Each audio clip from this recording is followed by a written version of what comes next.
Hello. आज एक दूसरी कहानी हम बता रहे हैं। वो कहानी भी मोटिवेशनल है। वर्षा के दिन थे, तालाब लबालब भरा हुआ था। मेंढक किनारे पर बैठे थे, एक स्वर से ट्विटर कर रहे थे। कुछ लड़के स्नान करने लगे, वे पानी में कूदे और तैरने लगे। उनमें से एक ने पत्थर उठाया और एक मेंढक को दे मारा। मेंढक कूद कर पानी में चला गया।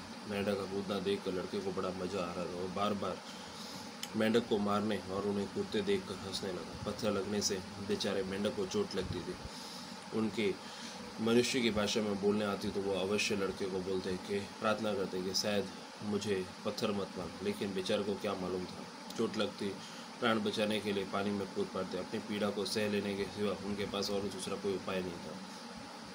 लड़का नहीं जानता था कि उस समय खेल में मेंढकों को पत्थर मारना या कीड़े मकोड़े पतंगे आदि को तंग करना अथवा उनकी जान ले लेना बहुत बड़ा पाप है। जो पाप करता है उसे बहुत दुख भोगना पड़ता है और मरने के बाद भी यमराज के दूत उसे पकड़कर नरक में ले जाते हैं। वहाँ उसे बड़े बड़े कष्ट भोगने पड़ते हैं। लड़के को तो मेंढकों को पत्थर मारना और उससे खेलना बहुत पसंद था। वो बार बार पत्थर मारा करता था। उसे पत्थर से उसे मारना बहुत पसंद था। एक बार वो बैठा हुआ था तो उसे आवाज़ आई कि उसे पकड़ कर ले चलो। लड़के ने पीछे मुड़कर देखा तो बात सुनी। मुड़कर देखा तो देखा 3 यमराज के यमदूत खड़े थे। काले काले यमदूत, लाल लाल आँखों वाले, बड़े बड़े दांतों वाले, टेढ़ी नाक, हाथों में मोटे मोटे डंडे और रस्सी। लड़का उन्हें देखते ही डर गया। उसने साथियों को पुकारा पर वहाँ पे कोई नहीं था। वह खेलने में लग गया और लड़के स्नान करके चले गए। पकड़ लो इसे, एक यमदूत ने दूसरे से कहा। यह तो बहुत घिनौना है, दूसरे यमदूत ने कहा। इसको मुंह से पकड़ो, इसको पकड़ना बहुत ज़रूरी है। मैं इसे छू भी नहीं सकता, ये बड़ा दूसरों को कष्ट देता है, मेरे हाथ मैले हो जाएंगे, तीसरे ने कहा। तब उसने कहा कि चलो इसे फंदे से बांध कर ले जाते हैं, और पहले ने सलाह दी। लड़का यह सुनकर घबरा गया। उसके प्राण मानो निकले ही जा रहे थे। उसे बड़ा साहस करके पूछा, मुझे कहाँ ले जा रहे हो और तुम लोग कौन हो? उन्होंने कहा कि तुमको नरक में ले जा रहे हैं, जहाँ सब पापी होते हैं और उसको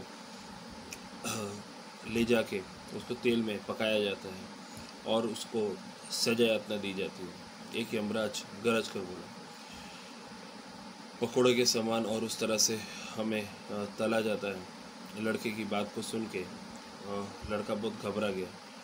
लड़के को उनकी मम्मी की बात याद आई और उनको पहले से उनको बताया था कि जो गलत करते हैं उनको बहुत ज़्यादा कष्ट उठाना पड़ता है।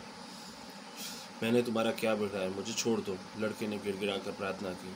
तू पापी है, तू महाअधम है, तू दूसरे लोगों को बहुत परेशान करता है।